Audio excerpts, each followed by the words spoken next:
Hello guys, तो स्वागत है आप सभी का पीएस एक्सप्लेन चैनल में। गाइस, कुछ दिनों से मेरी तबीयत काफी ज्यादा खराब चल रही है और जैसा कि आप देख सकते हैं मेरी आवाज अभी तक ठीक नहीं हुई है।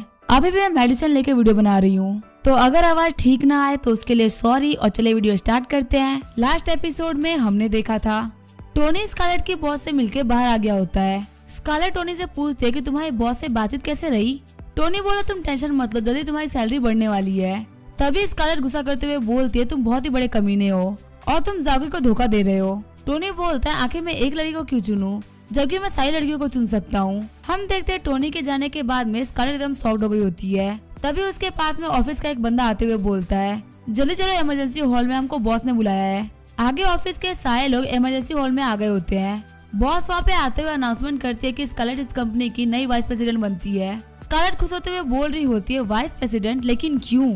वही ऑफिस के जो बाकी सीनियर्स होते हैं वो काफी ज्यादा गुस्सा हो गए होते हैं। वो बोल रहे होते हैं कि हम यहाँ पे सालों से काम कर रहे हैं, लेकिन फिर भी कल की आई हुई एक लड़की को आपने इतना बड़ा प्रमोशन दे दिया। बॉस बोलती है मैं ये मानती हूँ कि स्कारलेट अभी जस्ट ही आई है, लेकिन जो वो कर सकती है वो आप में से कोई भी नहीं कर सकता। उसने हमारी कंपनी में बहुत बड़ा कंट्रीब्यूशन दिया है। जैसा कि आप लोग इस पेपर को देख सकते हैं, ये एक इक्विटी एग्रीमेंट है। स्कारलेट इस कंपनी की दूसरी सबसे बड़ी शेयर होल्डर बन चुकी है। अब इसके पास में कंपनी का 49% शेयर्स है, क्योंकि इसने $1 बिलियन का इन्वेस्टमेंट किया है। क्या अब यहाँ पे किसी और को और कोई क्वेश्चन पूछना है? बहुत सोच रही होती है टोनी स्टार्क तो सच में काफी खतरनाक इंसान है। उसने यहाँ पे $1 बिलियन के शेयर्स खरीदे और उसको किसी और को दे दिया। अगर मैं 20 साल छोटी होती तो मैं टोनी के पीछे लग गई होती। कंपनी के सारे लोग बात कर रहे होते कि $1 बिलियन तो हमारी कंपनी की प्राइस भी नहीं है। आखिर इसने इतना इन्वेस्ट कैसे कर दिया? वैसे दिखने में ये लड़की इतना पैसे वाली भी नहीं लगती। हमने गलती कर दी, हमने इसको एज अ फ्रेंड ऐड नहीं किया है। अब तो ये हमें अपना दोस्त मानेगी भी नहीं। ठीक है, तो फिर ये मीटिंग यहीं पे खत्म होती है। हमारी कंपनी के पास में बहुत सारा पैसा आया है, इसी वजह से साल के एंड में सभी लोगों को बोनस मिलेगा। सभी लोग स्कारलेट के लिए तालियां बजाओ। स्कारलेट सोच रही होती है लगता है इन्वेस्टमेंट करने वाला और कोई नहीं बल्कि टोनी है। क्या वो सच में मुझे इतना पसंद करता है? लगता है उसने ये चीज करके बताया कि वो मुझे काफी ज्यादा पसंद करता है। टोनी मेरा वेट करो, मैं तुमसे मिलने के लिए आ रही हूँ। हम देखते हैं स्कारलेट की जो अफेक्शन होती है वो 95% तक पहुँच गई होती है। टोनी को नोटिफिकेशन आता है कि आप अपने टारगेट नंबर 8 स्कारलेट जॉनसन के 95 अफेक्शन पॉइंट को कंप्लीट कर लिया है। रिवॉर्ड के तौर पे आपको 35 स्ट्रेंथनिंग पॉइंट और साथ ही फाइटिंग स्किल्स भी मिलती है। आपने टारगेट नंबर 8 के ऊपर $1 बिलियन खर्च किया है, इसी वजह से आपको $100 मिलियन रिवॉर्ड के तौर पे मिलता है। टोनी सोच रहा होता है यहाँ पे पैसा खर्च करना काफी ज्यादा काम आया, और अगर हम किसी को पता के पैसा खर्च करते हैं तो वो इंसान काफी ज्यादा डर जाता है, लेकिन अगर आप बिना बताए पैसा खर्च करते हो तो आप काफी ज्यादा महान बनते हो। तभी टोनी के फोन पे नताशा का कॉल आता है। टोनी सोच रहा होता है आज इस लड़की ने आगे से कॉल किया है। नताशा कॉल उठाते ही बोलती है कि मैं बहुत ही बड़ी बेवकूफ हूँ। टोनी बोलता है वैसे तो तुम बात बिल्कुल सही बोल रही हो, लेकिन आखिर बात क्या है? नताशा बोल रही होती है पब्लिक का जो ओपिनियन था मुझे लेके वो काफी ज्यादा बदल चुका है। मैंने जो डायरेक्टर जैक स्नाइडर के ऊपर एलिगेशंस लगाए थे उसको सभी लोग मान रहे थे, लेकिन तभी उसे सपोर्ट करने के लिए वंडर गर्ल आ गई, जो कि एक बहुत ही ज्यादा फेमस सेलिब्रिटी है। अब इंटरनेट पे सारे लोग बोल रहे हैं कि मैं गिल्टी हूँ और जैक स्नाइडर एकदम सही है, लेकिन मेरी बात पे भरोसा करो, मैंने कुछ भी गलत नहीं किया है। हम देखते हैं टोनी काफी ज्यादा गुस्सा हो गया होता है और सोच रहा होता है मैंने इस लड़की को अपनी इमेज को ठीक करने के लिए $200 मिलियन दिए थे, इसने सारे के सारे बर्बाद कर दिए। ये पक्का से इनोसेंट तो नहीं है, वरना इसने अपनी इमेज को ठीक कर लिया होता। टोनी बोला तुम रो मत, मैं आके तुम्हारी हेल्प करता हूँ। हमें जैक स्नाइडर के बारे में बताया जाता है, जो कि टेलीविजन इंडस्ट्री का एक बहुत ही बड़ा बिग शॉट है। वो अपने रिसोर्सेज का यूज करते हुए फीमेल आर्टिस्ट को प्रमोट करता है, और आई पब्लिक का ओपिनियन इसी वजह से चेंज हुआ क्योंकि एक बहुत ही बड़ी एक्ट्रेस वंडर गर्ल ने सपोर्ट कर दिया। टोनी सोच रहा होता है लगता है वंडर गर्ल काफी ज्यादा फेमस है। मिस्टर जाउटियन बताते हैं कि वंडर गर्ल हर एक चीज में काफी ज्यादा अच्छी है। जब कोरोना आया था तो उसने बहुत सारा पैसा डोनेट किया था, और तब से उसकी जो इमेज है वो काफी ज्यादा पॉजिटिव चल रही है। उसी के सपोर्ट करने की वजह से जैक स्नाइडर की जो इमेज है वो भी काफी ज्यादा पॉजिटिव हो गई। लेकिन आपको पता है कोई भी इंसान जितना दिखता है उतना ज्यादा साफ नहीं होता। सबने बहुत ही बड़ी बड़ी गलतियां कर रखी है। वैसे ही मुझे जैक स्नाइडर की बहुत ही बड़ी गलती हाथ लगी है, जो कि यहाँ पे सारी चीजों को बदल के रख सकती है। टोनी शॉक्ड होते हुए पूछ रहा होता है ऐसी क्या चीज हाथ लगी है? जाउटियन बताता है कि मैंने कुछ प्राइवेट डिटेक्टिव्स को हायर किया था। इन्वेस्टिगेशन के बाद में पता चला कि इस बंदे के पास में जैक स्नाइडर के बारे में बहुत ही गंदी गंदी इन्फॉर्मेशन है। ये बोलते हुए वो टोनी को एक एड्रेस दे देता है और बोल रहा होता है अगर आप इस बंदे को ढूंढ पाए तो शायद सारी चीजें काफी ज्यादा आसान हो जाए। हम देखते हैं टोनी सरोजनी मार्केट के चोर बाजार के गली नंबर 1 में आ गया होता है। टोनी बोल रहा होता है क्या ये बंदा कोई चोर है जो कि यहाँ पे रहता है? हम देखते जिस बंदे के कमरे में टोनी जा रहा होता है उसके कमरे से आवाजें आ रही होती है। कोई चिल्ला के बोल रहा होता है कि मैं यहाँ पे चैरिटी करने के लिए नहीं बैठा हुआ। मेरे पैसे वापस करो। टोनी सोच रहा होता है सच में ये बंदा भी गैंगस्टर है। हम देखते हैं अंदर एक गैंगस्टर होता है जिसने कि एक बंदे को घेर रखा होता है और बोल रहा होता है अगर तुमने मेरे पैसे वापस नहीं किए तो मैं तुम्हें मार डालूंगा। सामने बैठा बंदा बोल रहा होता है मिस्टर हान मुझे कुछ दिन और दे दीजिए, मैं पैसे से एक डायरेक्टर हूँ और फिलहाल मुझे कोई काम नहीं मिल रहा, जल्दी मुझे कोई मूवी मिल जाएगी और मैं उसके बाद में आपके पैसे वापस लौटा दूंगा। मैंने आपसे जितना पैसा लिया है मैं उसके 10 गुना आपको वापस कर दूंगा। वो गैंगस्टर बॉस बोल रहा होता है क्या तुम्हें मैं शक्ल से बेवकूफ दिखता हूँ? मुझे पता है तुमने टीवी के बिग शॉट जैक स्नाइडर से पंगा लिया था और उसी से आज तुम्हारी हालत ऐसी हो चुकी है। स्टैनली कभी भी कोई बड़ा डायरेक्टर नहीं बन सकता और कभी भी वो कमबैक नहीं कर सकता। स्टैनली बोल रहा होता है मैं जो नई मूवी बना रहा हूँ वो सुपर हीरो बेस्ड मूवी है, वो पक्का से काफी अच्छा करेगी। वो गैंगस्टर बॉस स्टैनली पर अटैक करते हुए बोल रहा होता तुम काफी ज्यादा फालतू बातें करते हो, आखिर लोहे की सूट पहन के उड़ने वाले हीरो की मूवी कौन ही देखेगा, अब तुम नहीं बचने वाले। ये बोलते हुए वो उसके ऊपर अटैक करने वाला होता है। तभी टोनी आगे बढ़ते हुए गैंगस्टर बॉस को मुक्का मार देता है। गैंगस्टर बॉस बोल रहा होता है आखिर ये सुअर की औलाद कौन है जिसने कि मेरे को मारा। टोनी बोलता है तुम तो अंकल हान के बेटे हो ना जो कि रोया के पीछे पड़े थे, लगता है तुम्हें मुझसे पंगा लेना है इसी वजह तुम इनके ऊपर अटैक कर रहे हो। मैं तुम्हें एडवाइस कर रहा हूँ अगर तुम्हें प्रॉब्लम में नहीं फंसना तो तुम यहाँ से निकल जाओ। अंकल हान का बेटा सोच रहा होता है आखिर यहाँ पे कैसे आ गया, पर मैं इसका कुछ भी नहीं बिगाड़ सकता क्योंकि ये हिटन स्टार्क फैमिली से बिलोंग करता है जिसके पास में बहुत सारा पैसा है। डैड ने मुझसे कहा था कि मैं इसे कभी भी पंगा ना लूं। अंकल हान का बेटा डरते हुए बोलता है आप तो मिस्टर स्टार्क है ना, प्लीज मुझे माफ कर दीजिए, मैं यहाँ से जा रहा हूँ। ये बोलते हुए वो वहाँ से भाग जाता है। स्टैनली सोच रहा होता है आखिर ये बंदा कौन है जिसने कि इस जगह पे हान फैमिली के बंदे को डरा के भगा दिया। अगर ये बंदा मुझे सपोर्ट करेगा तो फिर जैक स्नाइडर मेरा कुछ भी नहीं बिगाड़ सकता। टोनी बोल रहा होता है जो बंदा यहाँ पे दिक्कत खड़ी कर सकता था वो यहाँ से जा चुका है। तुम्हारा नाम स्टैनली है ना, मुझे यहाँ पे तुम्हारी हेल्प चाहिए थी। स्टैनली बोलता है मुझे आपसे पहले कुछ बोलना है उसके बाद मैं आपसे बात करूंगा। फिर स्टैनली झुकते हुए बोलता है आप काफी ज्यादा ग्रेट है, प्लीज मुझे अपने अंडर में ले लीजिए मिस्टर स्टार्क। आगे स्टैनली बोल रहा होता है आपके कहने का मतलब आप जैक स्नाइडर की रियलिटी को बाहर लेके आना चाहते हैं। टोनी बोलता है हाँ मैं इसी चीज के लिए यहाँ पे आया था। स्टैनली सोच रहा होता है इस बंदे को पता है कि मेरे पास में कुछ तो है और देखने से ये बंदा काफी ज्यादा स्ट्रॉन्ग भी लग रहा है। स्टैनली बोल रहा होता है हाँ मेरे पास ऐसी कुछ चीजें हैं जो कि जैक स्नाइडर को नीचे लेके आ सकती है, लेकिन उसके लिए कुछ कंडीशंस है। टोनी बोलता तुम्हें जितना पैसा चाहिए तुम उतना पैसा मांग सकते हो। स्टैनली बोल रहा होता है मुझे पैसा नहीं चाहिए, मुझे काम चाहिए, प्लीज मुझे मूवी शूट करने के लिए इन्वेस्टमेंट दे दीजिए। मैं सभी लोगों को प्रूव करूंगा कि मैं स्टैनली एक बहुत ही अच्छा डायरेक्टर हूँ, मुझे अपना खुद का सुपर हीरो यूनिवर्स बनाना है। टोनी सोच रहा होता ये बंदा सच में मुझे काफी ज्यादा पसंद आया, ऐसे बंदे को तो मैं पक्का से काम देना चाहूंगा। टोनी बोलता है मैंने अपने दोस्त नताशा रोमानोफ को बहुत सारा पैसा दे रखा है, जल्दी ही वो एक प्रोडक्शन हाउस खोलने वाली है, मैं आपकी उससे बात करवा दूंगा, आपको जितना पैसा चाहिए वो आपको दे देगी। स्टैनली बोल रहा होता है आप बहुत ही ज्यादा अच्छे हैं, मैं आपके कैरेक्टर के ऊपर भी एक मूवी बनाऊंगा। फिर वो टोनी को एक पेनड्राइव देते हुए बोलता है ये है मेरा सीक्रेट वेपन, अगर ये चीज बाहर आ गई तो सिर्फ जैक स्नाइडर ही नहीं बल्कि पूरी की पूरी एंटरटेनमेंट इंडस्ट्री ही हिल जाएगी। फिर वो लैपटॉप पे देखते हुए बोल रहा होता है ये तो एक वीडियो है। स्टैनली बोलता है एक बार आप ये वीडियो देखो, उसके बाद आपको पता चल जाएगा कि आखिर ये कितने ज्यादा कमाल की चीज है। हम देखते हैं वीडियो के अंदर जैक स्नाइडर और वंडर गर्ल सिस्टम कर रहे होते हैं। टोनी बोलता है अच्छा वंडर गर्ल पूरी दुनिया के सामने अच्छी बनती है और काम पाने के लिए वो ये सब करती है।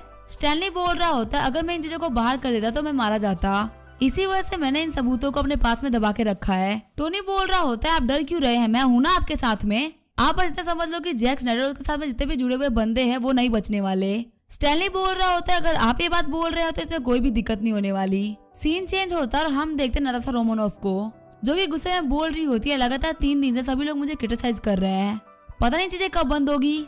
फिर वो अपने फोन को फेंकते हुए बोलती है मैं काफी ज्यादा परेशान हो चुकी हूँ। तभी उसके फोन पे टोनी का कॉल आता है। नताशा बोल रही होती है टोनी अभी क्यों कॉल कर रहा है। टोनी बोल रहा होता है नताशा क्या तुम घर पे हो। नताशा बोल रही होती है हाँ मैं घर पे हूँ। टोनी बोल रहा होता है क्या तुम अकेले घर पे हो, ठीक है तो फिर मैं तुम्हारे घर पे आ रहा हूँ। नताशा सोच रही होती है आखिर ठरकी इस टाइम पे घर पे क्यों आ रहा है, क्या ये मेरे साथ में कुछ करने वाला है। वैसे अगर देखा है तो इसने मेरे लिए काफी सारी चीजें कर दी है, अगर ये मुझे कुछ करने के लिए भी कहेगा तो मैं इसको मना नहीं कर पाऊंगी। आगे हम देखते हैं नताशा पूरी तरीके से तैयार हो गई होती है और सोच रही होती है मैं टोनी को हमेशा अलग समझा है लेकिन वो भी बाकी की तरह ही निकला। स्टैनली को देखते हुए नताशा सोच रही होती है आखिर एक और बंदे के साथ में क्यों आया है। फिर वो चिल्लाते हुए टोनी से बोलती है टोनी अगर तुम यहाँ पे अकेले आए होते तो समझ में आता, आखिर तुम यहाँ पे किसी को लेके क्यों आए हो। टोनी बोलता तुम इनसे मिलो, इनका नाम है डायरेक्टर स्टैनली। यही वो इंसान जो कि जैक स्नाइडर को ऊपर से नीचे उतारेंगे। स्टैनली बोलता है, मिस रोमानोफ, मुझे आपसे मिलकर काफी ज्यादा अच्छा लगा। नताशा सोच रही होती है, टोनी सच में बाकी लोगों के जैसे नहीं है, ये तो हमें मेरी हेल्प करने के लिए आया हुआ है। टोनी को देखते हुए नताशा सोच रही होती है कि ये बाकी लोगों से काफी ज्यादा अलग है, मैं इसे भरोसा कर सकती हूँ। आगे नताशा ने भी वो वीडियो देख लिया होता है। टोनी बोल रहा होता है, हमारे पास में एक बहुत ही बड़ा प्रूफ आ चुका है, अब जैक स्नाइडर और वंडर गर्ल हमारा कुछ भी नहीं बिगाड़ सकते।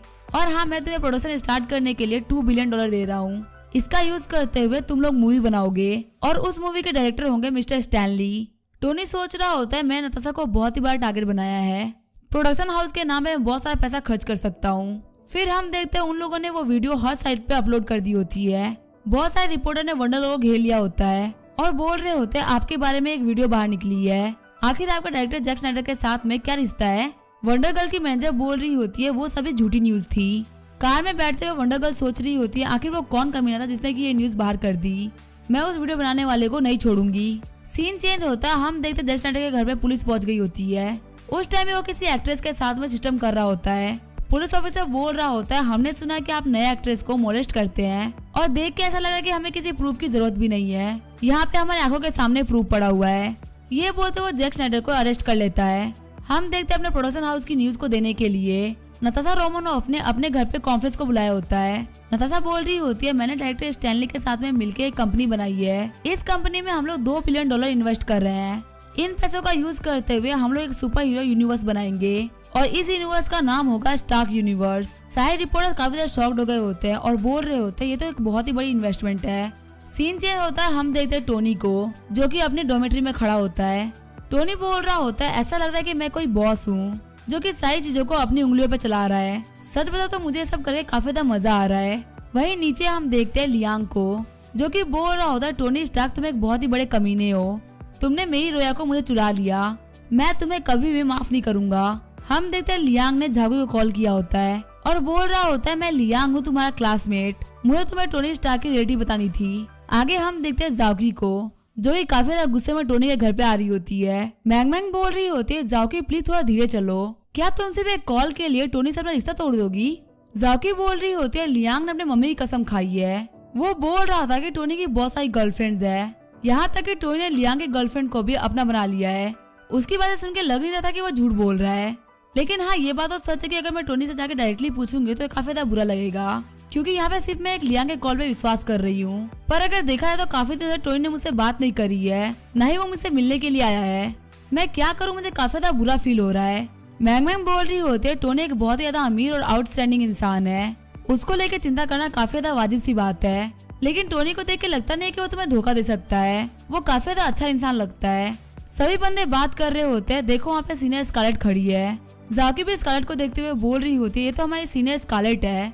वही स्कारलेट सोच रही होती है, आखिर मैं टोनी से क्या बोलूंगी, क्या वो सच में मुझे इतना पसंद करता है। जाकी बोलती है, सीनियर स्कारलेट आप यहाँ पे क्या कर रही हैं? स्कारलेट भी सोच रही होती है, आखिर ये यहाँ पे क्यों आ गई। जाकी बोल रही होती है, आप तो ग्रेजुएट हो गई थी ना, आखिर आप कॉलेज में फिर से क्या कर रही हैं? और अगर आप वापस आई हैं तो आपने मुझे बताया क्यों नहीं। स्कारलेट बोल रही होती है, मैं यहाँ पे टोनी से मिलने के लिए आई थी, मुझे गलत मत समझना, मैं यहाँ पे कुछ बिजनेस की बातें करने के लिए आई थी। साथ ही स्कारलेट सोच रही होती है, मुझे यहाँ पे टोनी का नाम नहीं लेना चाहिए था, इसको फालतू ही हमारे ऊपर शक हो जाएगा।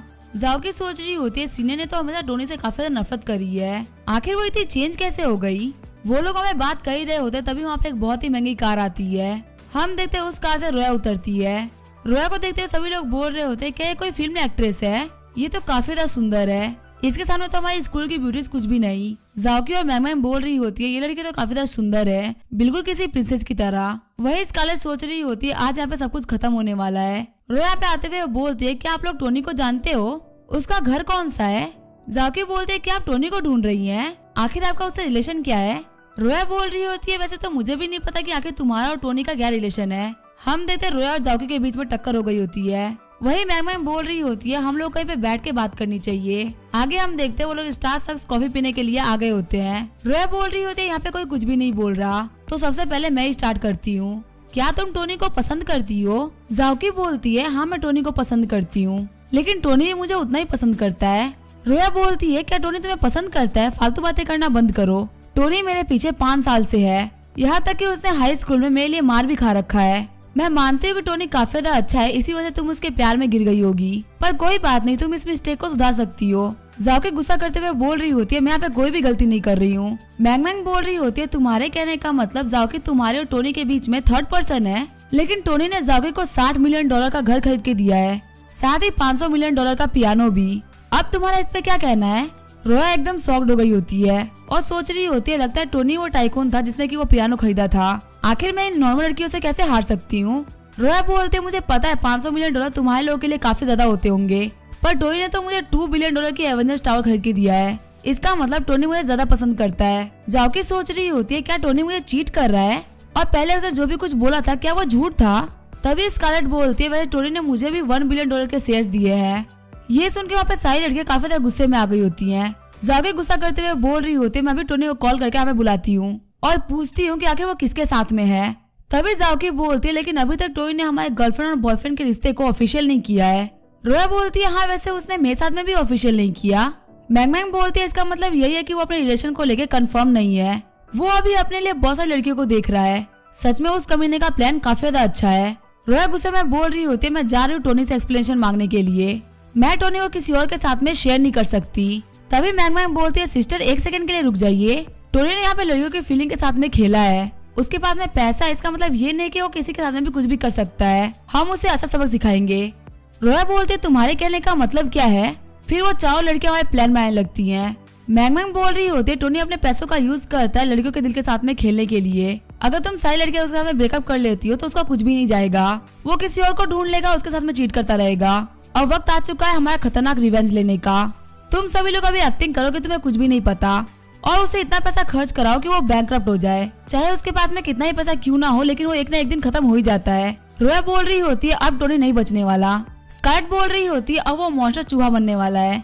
वही जाओकी बोल रही होती है, टोनी अब तुम गए। आगे जाओकी अपने घर पे आ गई होती है।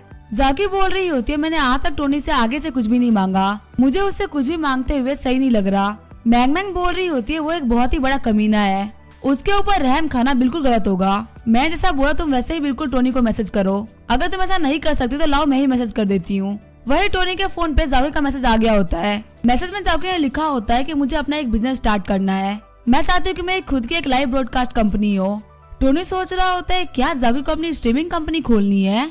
इसका मतलब वो चाहते हैं कि मैं उसी कंपनी में इन्वेस्ट करूँ, लेकिन जाओकी ने मुझे आज तक कुछ भी करने के लिए नहीं कहा है।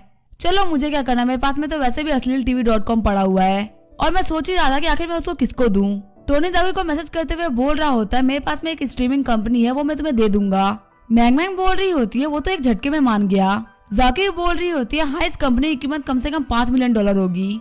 जाओकी सोच रही होती है, टोनी मेरे फ्यूचर के बारे में पहले से ही सोच रहा है, आखिर मैं उसके ऊपर शक कैसे कर सकती हूँ? मुझे वैसे पता है कि वो लड़कियों के साथ में खेलता है, पर वैसे मुझे इससे क्या करना? मैंग मैंग बोलती है, तुम तो एक लालची लड़की बन चुकी हो, तुम $5 बिलियन की इन्वेस्टमेंट देख के फिसल गई। जाओकी बोल रही होती है, $5 बिलियन की इन्वेस्टमेंट बहुत ही बड़ी होती है, टोनी मुझे बहुत ज्यादा ट्रस्ट करता है। मैंग मैंग गुस्सा करते हुए बोल रही होती है, तुम बाकी लड़कियों को धोखा दे रही हो, तुम ऐसा नहीं कर सकती। फिर मैंग मैंग टोनी को मैसेज करते हुए बोल रही होती है, ये हमारी डील रही, इसको भूलना मत। टोनी सोच रहा होता है, जो बंदा मुझसे बात कर रहा है वो जाओकी तो नहीं है, इसका जो बात करने का तरीका था वो काफी ज्यादा अजीब था। मुझे पूरा भरोसा है कि ये उसकी दोस्त मैंग मैंग है, लेकिन उसने मुझे बोला है पैसा खर्च करने के लिए, और पैसा खर्च करना तो मेरी खासियत है। सीन चेंज होता है, हम देखते हैं रोया को जो कि अपने घर पे आ गई होती है। रोया बोल रही होती है, मॉम टोनी ने हम सभी को धोखा दिया है, मुझे उसके बहुत सारे रिलेशनशिप के बारे में पता चला। रोया की मॉम बोल रही होती है, क्या वो सभी लड़कियां टोनी की गर्लफ्रेंड्स थी? टोनी को देख के लगता तो नहीं है कि वो ऐसा बंदा है। रोया बोल रही होती है, हाँ ये कोई कंफर्म रिलेशनशिप तो नहीं है, लेकिन ये कुछ वैसा ही है। फिर रोया अपने फोन पे देखते हुए बोल रही होती है, आखिर मुझे ग्रुप में कौन मैसेज कर रहा है? रोया की मॉम बोल रही होती है, आखिर कैसा ग्रुप? रोया अपनी मॉम को बोल रही होती है, हम सभी लड़कियों ने मिलकर एक ग्रुप बनाया है जिसके अंदर हम लोग डिस्कस करते हैं कि आखिर हम टोनी को कैसे पनिश कर सकते हैं। हम देखते हैं जाओकी ने मैसेज किया होता है कि टोनी ने मुझे एक लाइव ब्रॉडकास्ट कंपनी दे दी है, साथ ही $5 बिलियन की इन्वेस्टमेंट भी। रोया गुस्सा करते हुए सोच रही होती है, टोनी ने इसे $5 बिलियन दे दिए, क्या टोनी को ये मुझसे ज्यादा पसंद है? आखिर मैं किस मायने में इस लड़की से कम हूँ? रोया की मॉम बोल रही होती है, तुम्हें मेरी बात माननी चाहिए, मेरा मानना यह है कि तुम्हें बाकी सारी लड़कियों ने बेवकूफ बनाया है। रोया बोल रही होती है, मॉम आपके कहने का मतलब क्या है? रोया की मॉम बोल रही होती है, पहले मैं और तुम्हारे डैड काफी ज्यादा अलग अलग फैमिली से बिलोंग करते थे, तुम्हारे डैड और मेरी शादी होने में बहुत सारी दिक्कतें आई है। तुम्हें पता है हमारी जो फैमिली है वो सियोल में काफी ज्यादा स्ट्रॉन्ग फैमिली है, लेकिन अगर हम टोनी स्टार्क के बारे में बात करें तो उसके सामने ये कुछ भी नहीं। मैं ये भी बोल सकती हूँ कि उसके सामने हम गरीबों में भी गरीब है। अगर तुम वैसे इंसान के साथ में रिलेशनशिप रख रही हो तो कुछ ना कुछ तो होगा ही। अगर एक इंसान बहुत ज्यादा पावरफुल है तो उसने बहुत सारी लड़कियों को रिजेक्ट किया होगा और बहुत सारे लोग ऐसे होंगे जो कि उससे नफरत करते होंगे। तुम्हारे सामने सारी लड़कियों ने बोला कि टोनी एक बहुत ही बड़ा कमीना है, तो आखिर उन सभी लोगों ने टोनी को छोड़ क्यों नहीं दिया? क्योंकि वो सभी यहाँ पे ये चाहते हैं कि तुम टोनी को छोड़ दो और वो लोग टोनी को हासिल कर ले। क्योंकि यहाँ पे बात एक नॉर्मल इंसान की नहीं हो रही है, एक टाइकून की बात हो रही है। रोया बोलती है अच्छा मॉम मैं समझ गई। रोया की मॉम बोल रही होती है तुम एक बात याद रखना, ऐसी बहुत सारी चीजें आने वाली है, लेकिन तुम्हारा फाइनल गोल होना चाहिए टोनी को हासिल करना, क्योंकि वो तुम्हें एक लाइफ लॉन्ग हैप्पीनेस दे सकता है। रोया बोल रही होती है हाँ मम्मा बिल्कुल सही बोल रही है, मुझे टोनी के साथ में बुरा बिहेव नहीं करना चाहिए, मैं बाकी लोगों को टोनी को पाने की अपॉर्चुनिटी नहीं दे सकती। वही रोया की मॉम सोच रही होती है मैं अपने प्लान में कामयाब हो गई। सीन चेंज होता है, हम देखते हैं टोनी को रोया ने मैसेज कर रखा होता है। रोया बोल रही होती है टोनी मुझे माफ करना, मैं तुम्हें काफी ज्यादा गलत समझ लिया था। टोनी सोच रहा होता है यहाँ पे कुछ ना कुछ तो अजीब है, आज जाओकी और रोया काफी ज्यादा अजीब बिहेव कर रही है, क्या उन दोनों को एक दूसरे के बारे में पता चल गया है? अगर ऐसा है तो यहाँ पे मुझे कुछ ना कुछ तो करना ही पड़ेगा। फिर टोनी रोया को कॉल कर देता है। रोया घबराते हुए बोल रही होती है टोनी का कॉल आ रहा है, आखिर मैं क्या करूँ? टोनी बोल रहा होता है मुझे तुमसे किसी चीज के बारे में बात करनी है, मैंने एक लाइव ब्रॉडकास्ट कंपनी में इन्वेस्ट किया था और उसे मैनेज करने के लिए अपनी क्लास में जाकी को दे रहा हूँ। वैसे इसमें कोई बात तो नहीं थी, लेकिन फिर भी मैंने सोचा कि मैं तुम्हें बता दूं। रोया बोलती है ठीक है मुझे बताने के लिए शुक्रिया। रोया की मॉम बोल रही होती है टोनी ने क्या बोला? रोया बोल रही होती है टोनी ने मुझे लाइव ब्रॉडकास्ट कंपनी के बारे में बताया जो कि उसने जाकी को मैनेज करने के लिए दिया है। रोया की मॉम बोल रही होती है तुम एक हीरे पे शक कर रही थी, वो भी कुछ लड़कियों की वजह से। रोया सोच रही होती है मैंने टोनी को बहुत ही ज्यादा गलत समझ लिया, वो तो बहुत ही अच्छा इंसान है। वही मैंने टोनी को नीचे गिराने के लिए बाकी लड़कियों से गैंगअप कर लिया था। रोया रोते हुए बोल रही होती है मॉम मैं एक बहुत ही ज्यादा बुरी लड़की हूँ। रोया की मॉम बोल रही होती है तुम रो क्यों रही हो? रोया बोल रही होती है मैंने टोनी को परेशान करने का सोचा, मैं एक बहुत ही ज्यादा गंदी लड़की हूँ, लेकिन अब मैं चाहती हूँ कि मैं टोनी को एक सरप्राइज गिफ्ट दूँ। अब इसका क्या होगा वो हम देखेंगे नेक्स्ट एपिसोड के लिए। तब तक के लिए वीडियो देखने के लिए थैंक यू।